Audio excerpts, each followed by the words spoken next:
Hi, everyone, and welcome back to Stats and Chats. I'm Bella, your host. I'm Jason, doting father, who is doing everything possible to earn recognition going into this weekend. What does doting mean? I don't know. Deserving? Loving? Loving. Okay, well, Supportive. bing, bang, boom. Let's get started.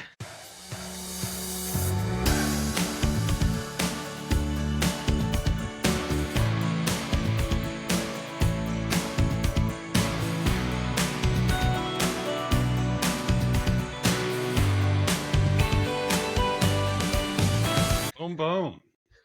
We're back. Yes, We're we're back, back. 2 weeks away. 2 weeks away from the mics. 1 week away. It's been 2 weeks since our last episode. Oh. Don't argue. We're just getting started. Don't argue with me yet. I'm not trying to argue with It's you. Father's Day week. Just be nice. It's Jayoon. You want to tell everybody why it's called Jayoon?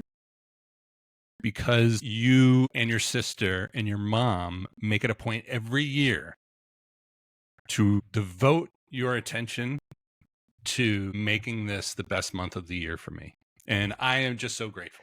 Okay, well, basically, for the listeners, it's called Jayoon because his birthday is in June and Father's Day is in June. So basically, the entire month revolves around him. Queening. Yes. Okay. All right. So let's catch up on everything that we've done for the last couple of weeks. Mexico. We went to Mexico. Yes, We had avocado. amazing. We had avocados. Avocados from Mexico. I knew you'd sing it. I knew you would. It was amazing. Kind of gave me the cue, so if I didn't, then I wouldn't really be delivering. This is true. It was amazing. It was good. What was your favorite meal? The Mexican restaurant with the seafood empanadas. Seafood empanadas. That's right. Yeah. That's right. They were You tried. I think you tried to bring them back. Actually, didn't you? No, Were they in your didn't. takeout? Were in your carry-on takeout? No. Favorite activity? The zip lining. Or And the the zip lining into the cenote. Into the cenotes, right? It was pretty amazing. The cenotes in particular, like we were looking at pictures earlier today.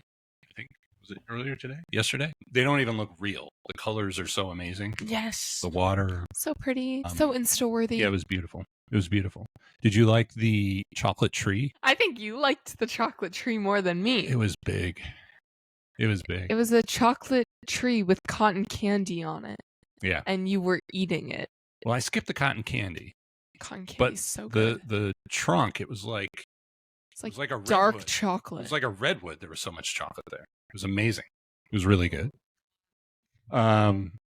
So And I really liked the stone. Thanks for asking. I really liked the stone soup. Oh, The seafood. cool. Also at the Mexican restaurant. Anyway, it was fantastic. We went to Cancun.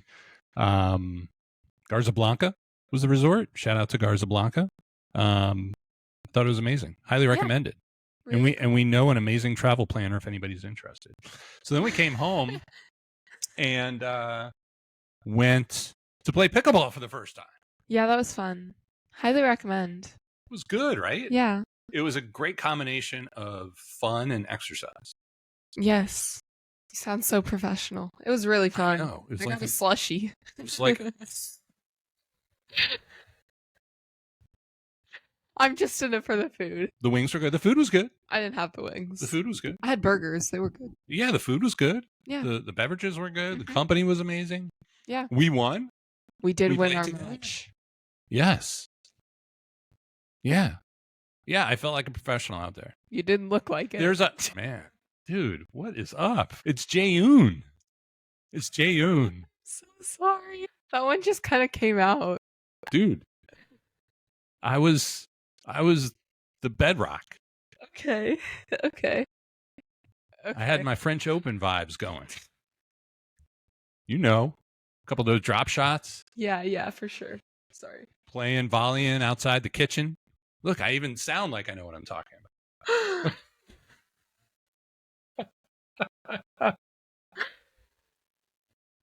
All right. Okay. All right. Listen. Anyway, great couple of weeks. Excited to get We back. went shopping. Oh, yeah. That's what everybody wants to hear about. I love shopping. Disney Springs is my baby. There you go. There you go. Summer shopping. So that means we're done until like September. Maybe July. That's not September. I know. Okay. All right. Top stories. Give us a preview. Yep. So this week we are catching up on the Stanley Cup Finals and NBA Finals. Yeah, a lot. Recapping the French Open, previewing US Open, and welcoming our very first guest. Lily Artiaga will be on later during this podcast. And we're going to go over the Club World Cup. So, cool beans. Cool beans. Yes, a lot to cover. Yes. You ready? Quick hits? You going to kick us off? Yes, so NBA Finals. Game 1 and Game 2 have happened. Game 1 goes to the Pacers with a buzzer beater. And Game 2 goes to the Oklahoma City Thunder. Wait, is it Oklahoma City? Yes. Okay. For some reason, that just like didn't sound right. Do you remember where they played before Oklahoma City? No. You get extra credit for this one. Gonna lose then. Seattle. They were the Seattle Supersonics. They won the second game, so it is tied 1-1. And you know how like when you write out a word and it just like doesn't look right? Mm-hmm. That's like what Oklahoma City sounded first. Oh yeah. It's like it just didn't sound right. But anyways, yeah, they took the second game, so they win. And Stanley Cup Finals, Game 1 goes to the Oilers, Game 2 and Game 3 goes to the Panthers with a phenomenal win by the Panthers, 6-1 yesterday over the Oilers, which was kind of brutal. The Game 2 was in Canada, right? In Oilers territory, and Panthers still won. I want the Panthers to win personally, but I still think that the Oilers are going to win. So that's my prediction. All What's right. yours? Yeah, I think we need to go through the predictions and see if there's any updates. Okay. So it's 1-1. Let's talk NBA first. It's 1-1 Game 3 tomorrow night or tonight when you listen to this in Indiana. So they split the first two games in Oklahoma City, the weird-looking word that is actually a word. It's not that it's a weird-looking word. It's just that it's a weird-sounding city. And Oklahoma it was, City. yeah. And the Pacers pulled out another spectacular win in Game 1. So kind of shocked the crowd. It was in Oklahoma City, right? It was Halliburton again with a buzzer beater to win it. Weren't they not winning until like the last 1.3 seconds? Yeah, Oklahoma City was leading. Yes. Less than 10 seconds left. Oklahoma City was leading the entire game. Yes. And the Pacers came back and won it at the buzzer, essentially. 0.3 seconds left. So fast forward to the second game, Oklahoma City pulls it out. Now they go to Indiana for the first game in Indiana for Game 3. I think going into the series, my pick was Oklahoma City in 6. I'm going to keep that pick, Oklahoma City in 6. What is your pick? I've also picked Oklahoma City in 6. But I still think that they're going to win, but I think it might take them 7. Okay. So you still think the Thunder? I still think they're going to win. Okay. But I think it might take them an extra game. All right. So you're going 7. Yeah, because I feel like the Pacers close out games really well, which might create a little bit of a problem. But I think Oklahoma City is the better team overall, so I still think that they're going to win. Yep. But I think it might take them a hot minute, so yeah. It should make for a fun rest of the series. So Stanley Cup. All right. So my pick for the Stanley Cup was the Oilers in 7. Yours was the same. Are you changing yours? No. Oilers in 7. Yeah. As much as I would love for the Panthers to win, I just think that the Oilers have a little bit more fight in them. And especially after being defeated last night, let's be real. I mean, the refs in that game were good, but there were a couple penalties that they could have called on Florida that they didn't. And I just think that the Oilers, even though they're less aggressive, I think they're just more clean. They're a more clean team. So I think that they're still going to win. Yeah. I think it's going to be hard. Yeah. Because uphill. I mean, the Panthers won 6-1 last night. Well, and they have home ice advantage now because they won one of the 3 games in Edmonton, right? So I just I really want the Panthers to win, but I feel like the Oilers are better. All right. So that's still my pick. I want Edmonton to win, but I'm changing to the Panthers prediction. I'm going Panthers and I'm going in 6. So I think these teams are very evenly matched. I think it's going to go back and forth. Yeah. But I think watching how game 2 ended in double overtime, I think that was a real gut punch for Edmonton at home after such a long game to lose and then go back to Florida. And I mean, they got their asses kicked. Yeah. They got their asses kicked last night. Let's keep this PG. I know, but they got their butts kicked. So I think, the next game's in Florida as well. I think Florida could take a 3-1 lead. Listen, last year Edmonton was down 3-0 and it went to game 7. So it could still end up Edmonton's. I'm hoping it's Edmonton, but I think game 2 really hurt their psyche. I think that they're working through some injuries, and I think they got their butts kicked last night. And we also have to remember that the first 2 games went into like double overtime, both of them. So OT and double OT, that's right. Yeah, so you have to they're tired. They're tired. So I'm gonna change my prediction to Florida in 6. Okay. But I hope you're right. Thank you. I feel like Edmonton just closes it out a little better. I hope you're right. So, but I'm worried you're not. Well, can we also point out, so the first night of the Stanley Cup Finals, I made predictions as to who was going to win which games. Yes, you did. And I predicted Florida for game 1, Edmonton for game 2, and Florida for game 3.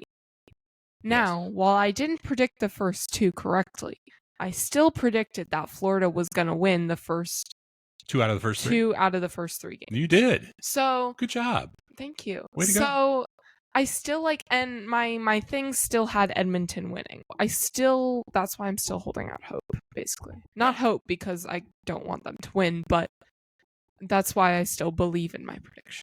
That makes sense. I appreciate that. I like that. That's good. Thank you. All right, let's rip through a couple more quick hits. Major League Baseball real quick. So your leaders in the American League are the Tigers with a 40, continue to lead the AL Central. Got a positive 92 run differential, which means they've scored 92 more runs than they've given up so far this year, which is good. Incredible. And they've got a 7-game lead already in the Central Division. Above Minnesota. So they are cruising right now. Wait, which ones are the Cubs in? They're in the National League. Oh, okay. And in the National League, the team with the best record is the Mets at 42, so almost identical record. We just finished up a sweep of the Nationals, and the Yankees are surging in the AL East. Bullpen has looked really strong since the middle of May, leading Major League Baseball with a 2.68 ERA. Division races are heating up, but exciting stuff in Major League Baseball. Yeah. Headed toward the All-Star break, which is early July. That's a lot of games. It's a lot of games. That's like 66, 67. Yeah. It's a lot. Do you remember how many games in the season? No. 162. So they still have 100 more left. Yes. That's a lot. It is. Wait, has any team ever gone undefeated for a whole season? Oh, no. Oh. To me. That's fair. What I would love to know is when baseball went to 162 game format, because I don't know that. So was it less games before and then used they to be made it more? Yeah, because they've added teams. Yeah, so which then you want the teams to play each other. Adding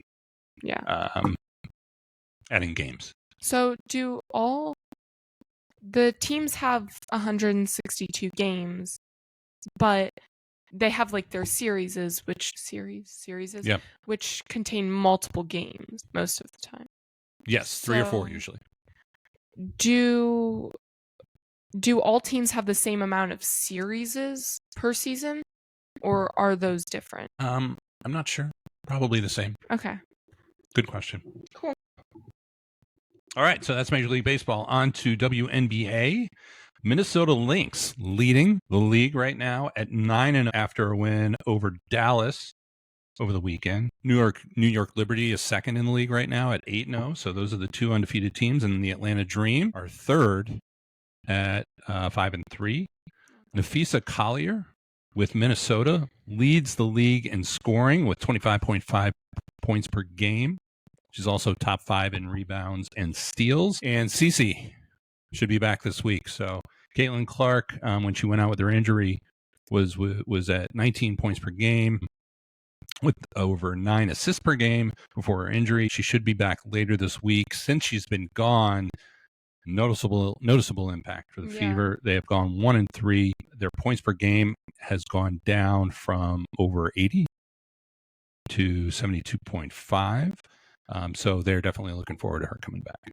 Yeah. I mean, this was like the test for them, and they kind of failed.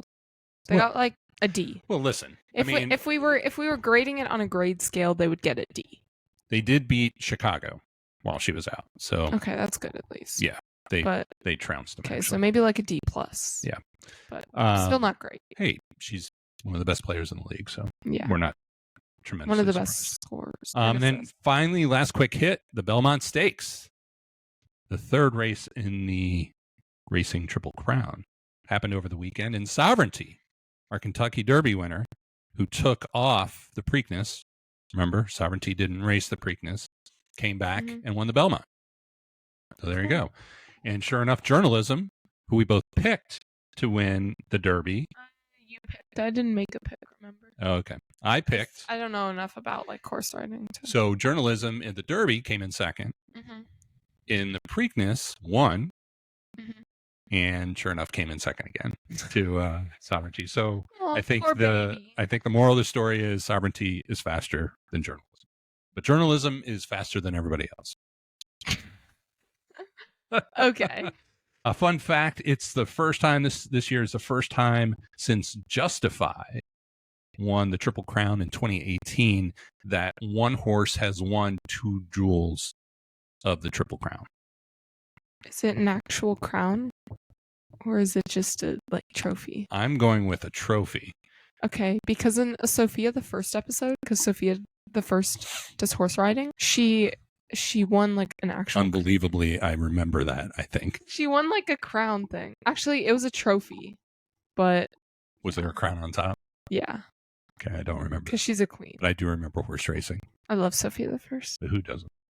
All right. So those are your quick hits. Time for top stories. French Open. All right. So I used to, or you were thought of when I was a young lad, watching tennis used to be one of our family traditions, watching the big tournaments, right? So Wimbledon, especially, we used to make sure we had strawberries and whipped cream in the house, and because that's the tradition at Wimbledon. And we used to watch Wimbledon. It was awesome. Like the old days, like Pete Sampras, John McEnroe, Jimmy Connors. Cool. That's where my pickleball game comes from, because I used to play tennis. So that's why I look so natural. Did you play tennis like how you played the trumpet? I mean, I use different skills. I am on a roll today. I use different skills. You need different muscles to play tennis well than you do to play a trumpet. Is that what you're saying? What are you saying? It's Jayoon. What are you saying? You didn't play the trumpet, bruh. I'm gonna rent one. I'm gonna wake you up. I'm gonna wake you up playing the trumpet one day. You better not. You better not. Anyway, so that used to be the tradition, and like a lot of the traditions I had around watching sports on TV, they kind of gone to the wayside. But anyway, fast forward to this past weekend. I watched the men's final for over 5 hours. It was amazing. It was amazing. It was tense. It was a really, really cool tournament. So on the men's side, Carlos Alcaraz, the winner, crushed it. Winner, Absolutely chicken dinner. Crushed it. Came back from 2 sets down to pull out the victory over Jannik Sinner, number 1 in the world, Jannik Sinner. So the match lasted about 5.5 hours. He saved 3 championship points. So there were 3 different times during the course of those finals where he was 1 point away from losing the match. Saved them all. Came back and won. That's pretty cool. Absolutely phenomenal. I guess we have a new rivalry. Sinner was coming into the final with a 12-match win streak, had not dropped a set until the final.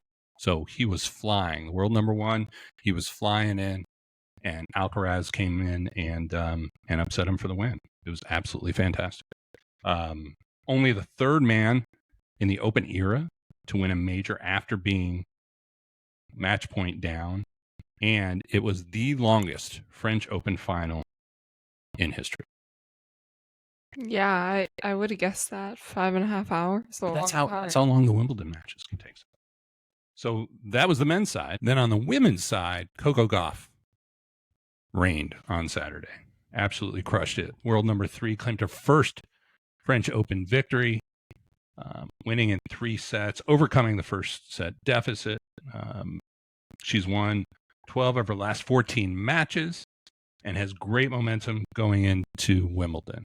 So then the question is, can Alcaraz and Gauff take that momentum and win at the All England Club? So obviously those are two of the favorites. On the men's side, obviously Jannik Sinner, the world number 1, will be a favorite as well as Novak Djokovic, who sat out the French Open with injuries, but will be back. He's won it 7 times and clearly a favorite to do it again.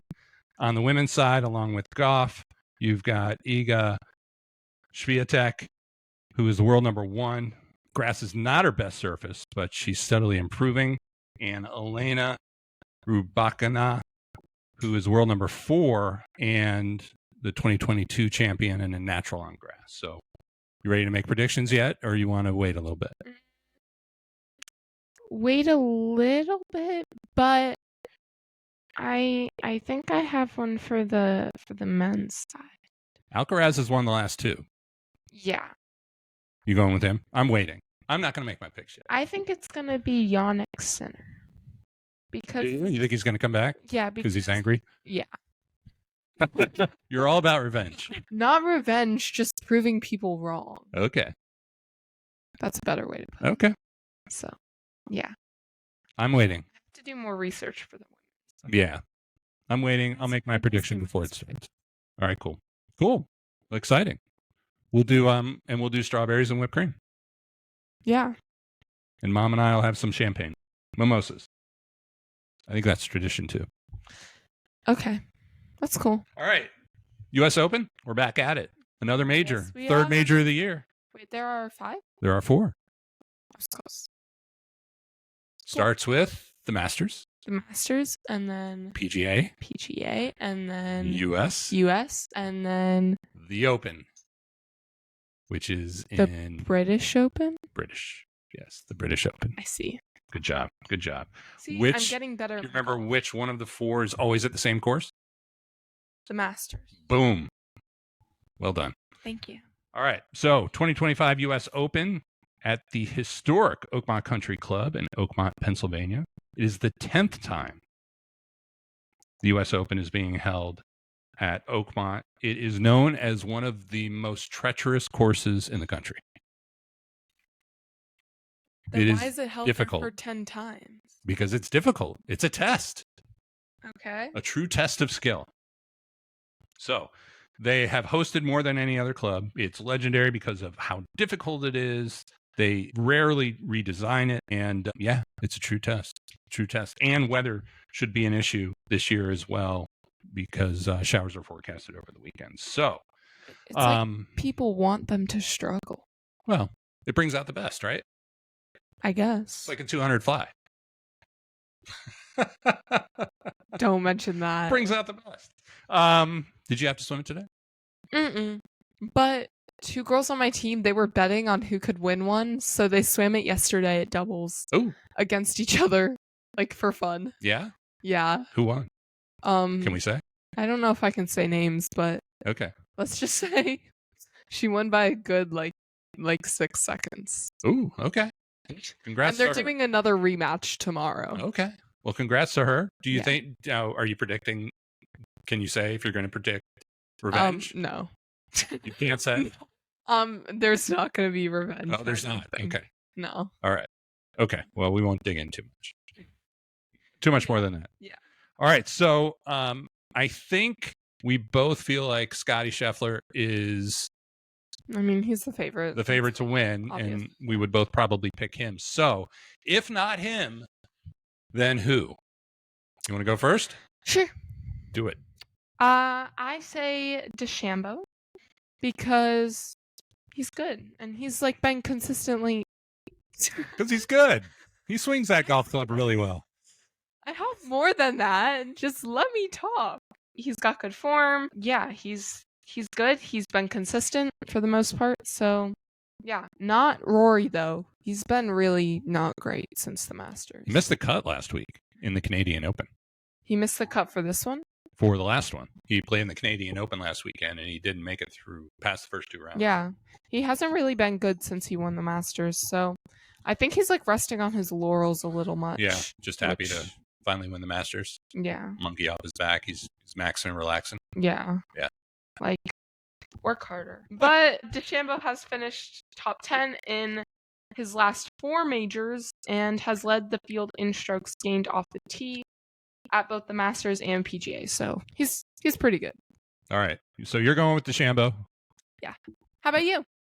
Hopefully whoever he's playing with, if he is in the final round, hopefully whoever he's playing with talks to him so he doesn't feel left out and neglected like he did after playing with Rory at the Masters. No, that was him. That was him? Yeah. Wait. He didn't talk to me. Baby. Sorry, I digress. I'm going with Colin Morikawa. So he is tied for 4th, or he tied for 4th at the PGA Championship a few weeks ago. I'm tied for 6th at the Memorial. He's got a really strong iron game, and this course is tough. It's got high grass. It's got a lot of bunkers, and I think his game goes well at this course. So he's consistent. He's very focused. He doesn't get emotional. He's got a very strong tactical game. So I'm going with Colin Morikawa for the victory. Cool. I'm excited to watch. Me too. I'm actually interested in watching golf now because I actually know like what's going on. I know. It's fun, so that makes right? sense. So we'll watch. I mean, it's not as fun as like some other things, but like it's okay. And we'll be able to watch the final round on Sunday. Yeah. I hear it's a big day. It's like a holiday. It's like Christmas for some people. For you? Okay, sure. If you say so. I mean, it's not like it's Jaeun or anything. That's right. That's right. All right.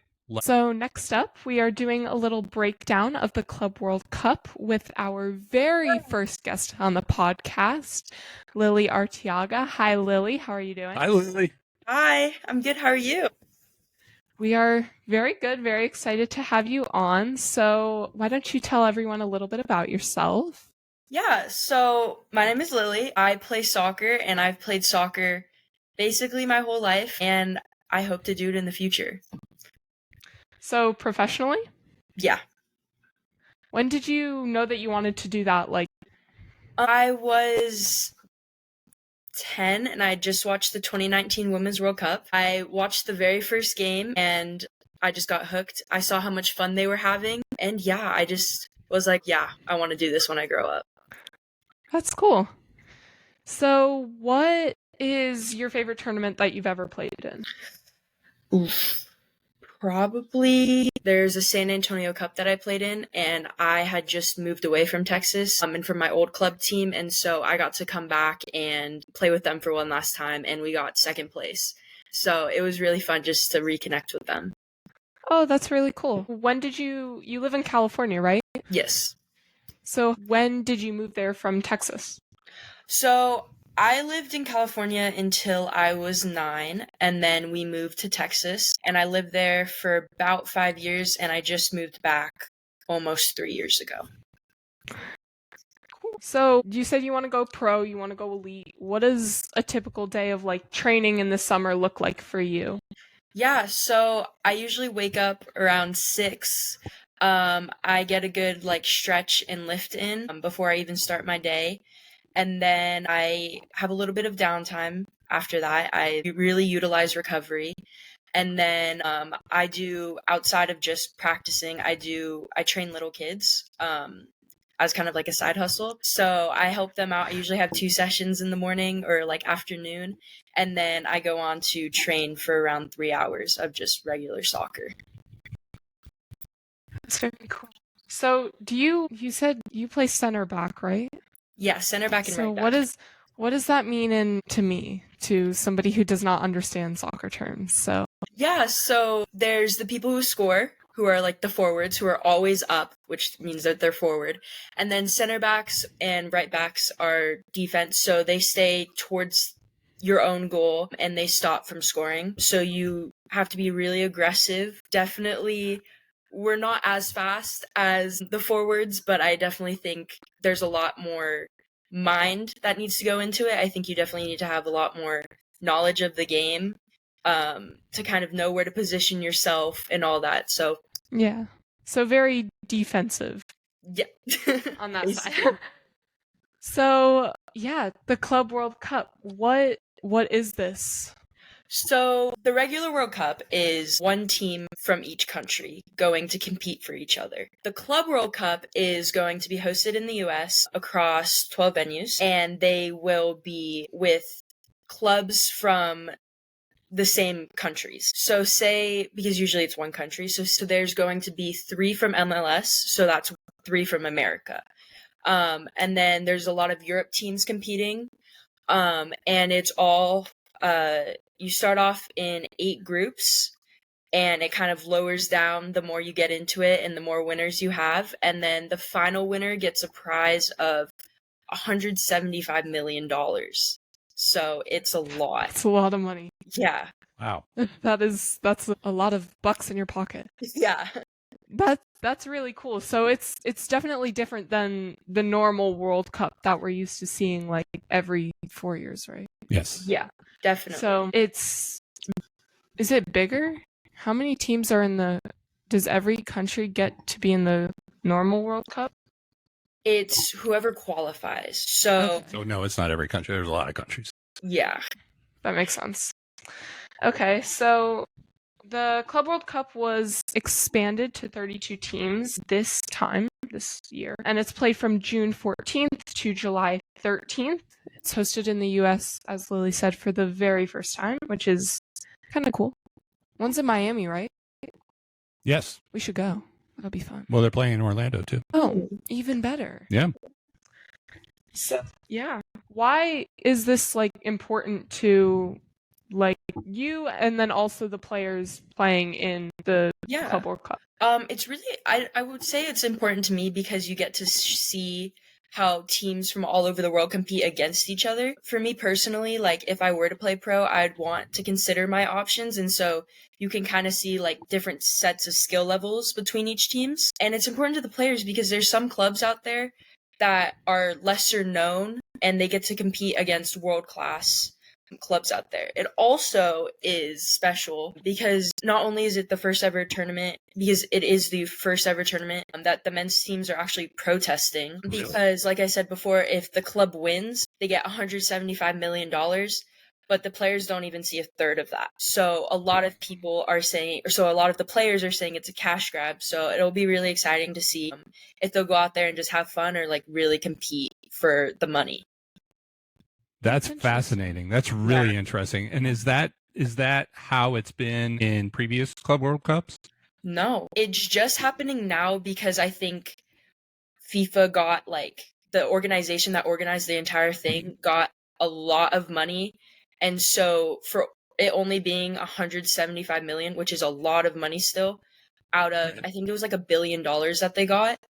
Okay. Like it's not enough for them, and the money goes to the association, like the club association, not the players. So then they have to split it up between everybody on that roster, all the coaches, all the staff and all that. So they're not getting as much as they think that they desire. Also because they're playing season games as well. So it's like between.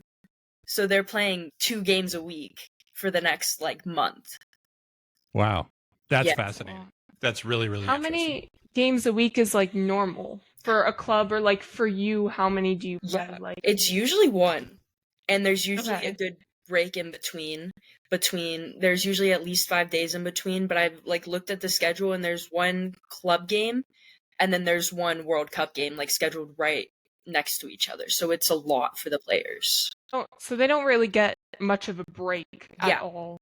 Definitely. And that will definitely impact their performance like playing against each other, because some of the teams that obviously don't have as many games are probably going to do better because they have more rest.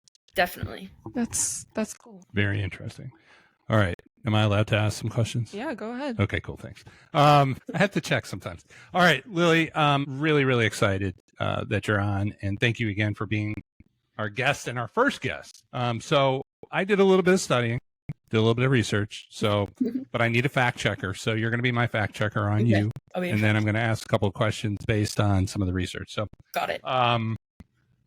You're a standout defender already. You play for the Tudela Football Club? Not anymore. That was my last anymore. club. But you did. I Where are did. you now? I am not on a club team right now. I got injured and I was taking a little break, and that's like Okay. yeah. So I'm in between right now, but after this summer, I'm definitely gonna get back out there. All right. How was the injury? When you're Is that injured, a sore it's like, subject? no, when you're injured, it's like a really hard like mental thing to go through, especially with soccer, because it really like makes you think like if this happened and I was pro and it was like a season-ending injury, I have nothing else to do, you know? Mhm. So Yep. it definitely made me appreciate education more. Yeah. I mean, I'm only 15, so like I don't like going to school, stuff like that, but I definitely like made me realize like, oh, I want to play in college before I ever go pro, and it's like kind of that mindset now. That's fascinating. Yeah. That makes a lot of sense. With my back, I was out of swim for a little bit, so I can understand how that mentally is challenging. Yeah, definitely. Mentally and physically, right? I'm assuming. Yeah, go ahead. Is there, so like for club soccer, is there a season that is like during the year, or do you play like for a club all year round? So How it does just that work? depends on the team you're playing for. The season is fall, and then you have a break for winter, which is usually a lot of people play high school soccer. And then you start back up in spring, and then summer is your off season, but like it's just a lot of practices. Sometimes you'll go into tournaments. So I guess we don't really stop, but it's like league play, like teams that you keep going against and going against is in fall usually. Okay. So summer is more like your training season. Definitely. That makes a lot of sense. Do you have an idea of when you'll be able to get back out on the pitch? Probably August. I'm training right now, obviously a lot, so I'm trying to find some teams to practice with, more teams to practice with, so definitely hopefully be on a team before fall season starts. That's good. That's good. I can tell you miss it. Yeah, definitely. I can tell you're chomping at the bit. Yeah. If you went pro, do you have like a team in mind that you would want to play for? Or like, is there a specific college that you want to go to? Like, do you have that in mind? Yeah, recruiting season actually starts in like a little bit. It's June 15th for sophomores. So yeah, because you just are going into junior year. Yeah, you're older than me. It's the same for swim. Yeah, so it just started. I'm keeping my mind open. I'm not like a D1 or bust kind of person. I think if the coach is good and I feel like I will find the love for soccer, it's not about like the competition, I think for me, then I just whatever team for college at least. And then pro, I'd like to play overseas more than I'd like to play in the States. I think anywhere in Europe would be really cool. Yeah, just somewhere out there. That is cool. When you think about players today, who are your idols? Who do you look up to? Who do you admire the most? Give us a little bit of that. Yeah, I actually have them like on posters on my wall right now. I would say Kelly O'Hara and Becky Sauerbrunn. They are retired. They just recently retired, but they are genuinely like, again, back to the 2019 World Cup. Like, I saw them and they're so calm and composed on the ball, but like very aggressive, and it's something that I like really wanted to be. And then like current player Naomi Girma, she's insane. She's only 23, I think, and she's already held so many records, but she's still very underrated. And I think any defender is very underrated because a lot of like forwards and people who score get a lot of credit. So I think that would be really like I've met her before too, and so she's like really sweet, and she's someone who I really look up to. That's really cool. That's awesome. Yeah. That's awesome. What is it that attracted you to start teaching? I've always been told that I'd be a good teacher.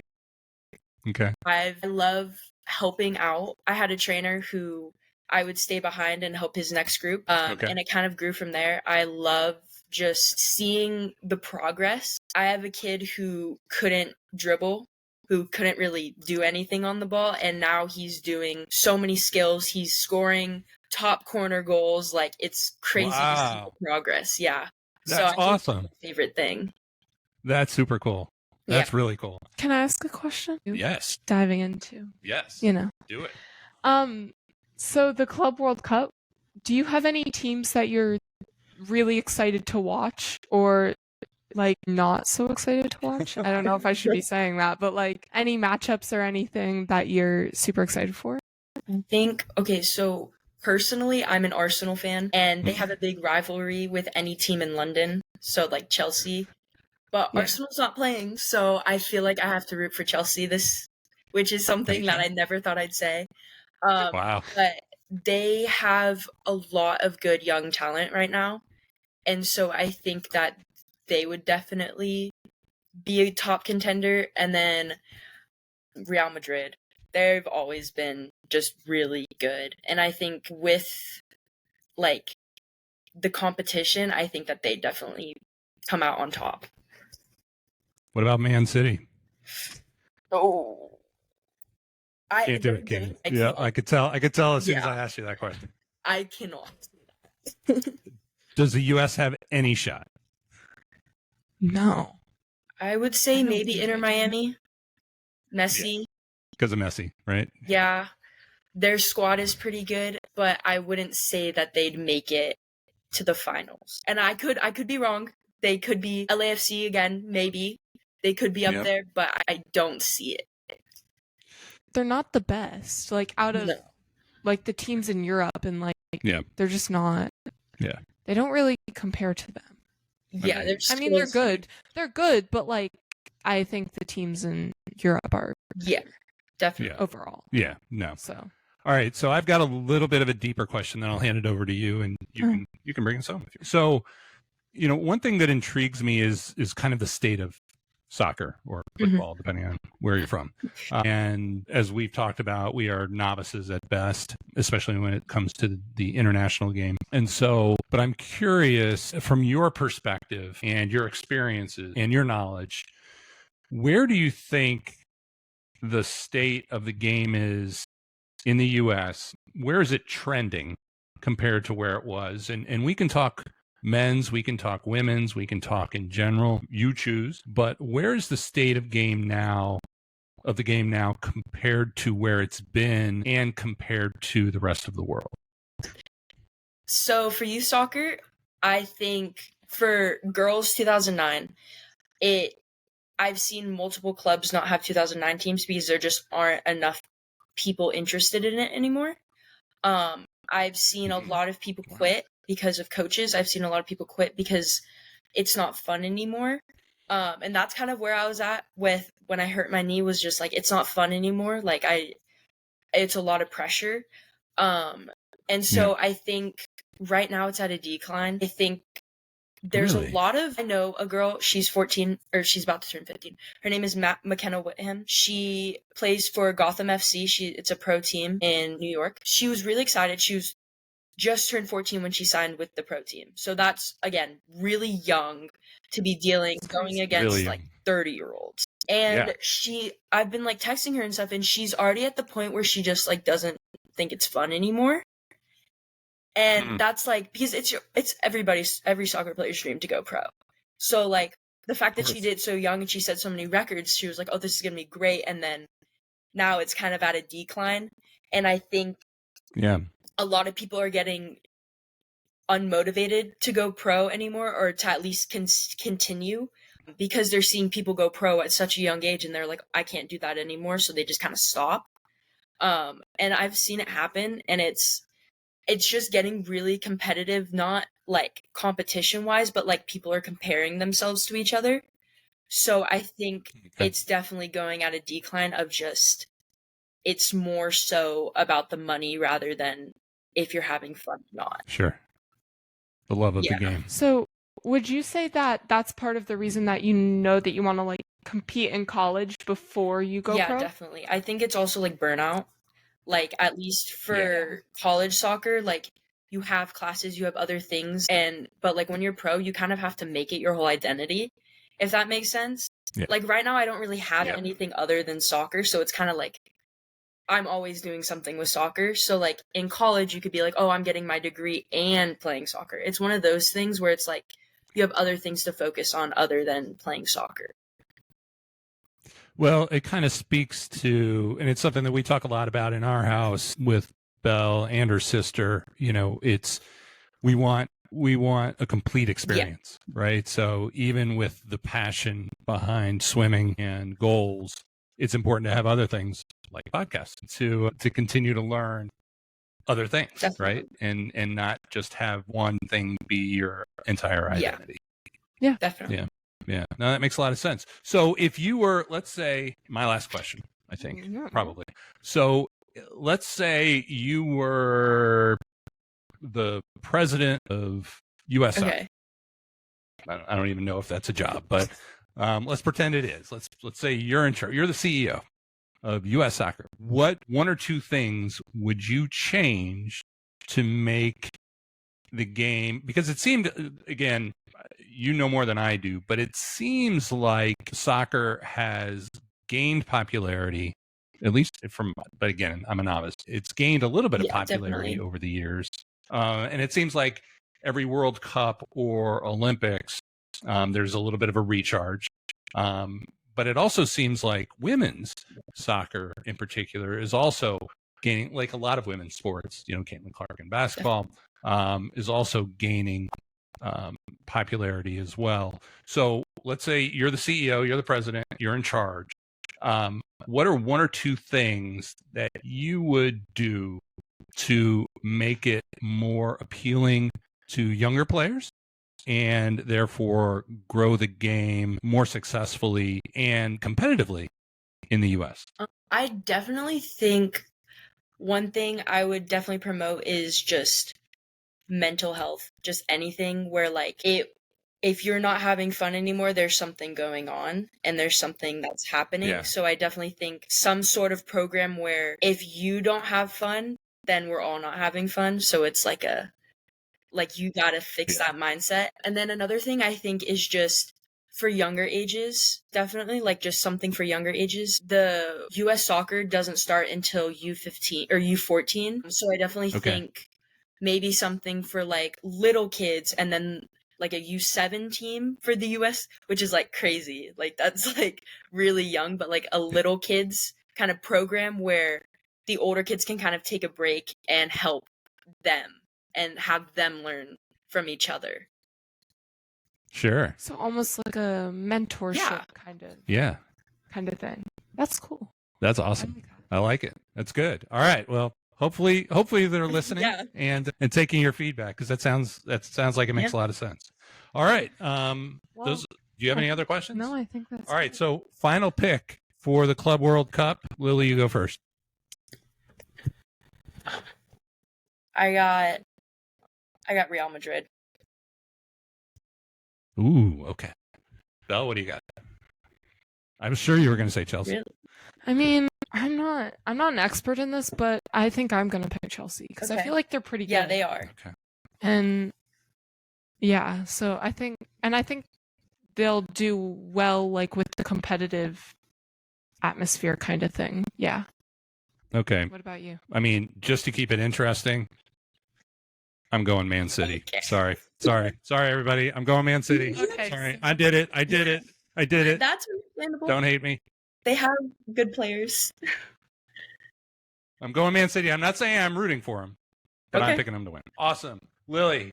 Thank you so much. We did it. First guest. You're amazing. Thank you. Will you come back sometime? Well, I'm having back tomorrow. Yeah. She's like a professional at this. Yeah, right? Awesome. Lily, thank you so much. Truly a pleasure welcoming you and having you on the show. And go Man City. And we'll talk to you soon. You get major side eye for that. Major side eye. Okay. Yeah. All right. So time for cleanup. So each week we typically have a couple of unanswered questions and somehow, some way might make a mistake during the course of the pod. So this is cleanup. Belle, take it away. So we asked, what does doting mean? Well, that was you. Actually, I asked, but you used the word. So this means extremely and unconditionally fond of someone. Fun fact, word of the day. When did baseball go to current 162 game format? American League was in 1961, and National League followed shortly after in 1962. Brought to you by the Society for American Baseball Research. Do all the teams play the same number of series? So they play 18 games with 5 opponents and then 12 games with 6 opponents. So they have 11 different series total that every team plays. So yeah. Cleanup. Brought to you by, can I say it? Thepodmom.com bomb. No, you're doing it wrong. It's the bombpodmom.com. Yes. Okay, this is my section. I'm doing it. All right, do it. Okay, what to watch this weekend? We have NBA Finals, Game 3 and Game 4, Stanley Cup Finals, Game 4. US Open is on the 12th through the 15th. Yankees and Red Sox play on the 13th. Phillies and Orioles play on the 14th. For WNBA, we have the Liberty and Sun playing on the 12th. Fever and Aces playing on the 13th. And then the Club World Cup, one of the first matches is Inter Miami versus All Ollie, and that is on the 14th. So, yeah. Awesome. Exciting. Lots of sports to watch. Yep. Lots of stuff going on. Just not football. Football. Yeah, but not American football. I miss it. Okay, so our poll question of the week is, who do you think is going to win the US Open? Scotty Scheffler, Rory McIlroy, Bryson DeChambeau, or somebody else? Follow us on Instagram, YouTube, TikTok. Listen to us on Spotify, Apple Podcasts. You can watch us on YouTube and Spotify, actually, I think. Yeah. So yeah, at Stats and Chats. Follow and like, leave a comment. Do all good things, just like Olaf says. Like and subscribe. Thanks for listening. Bye.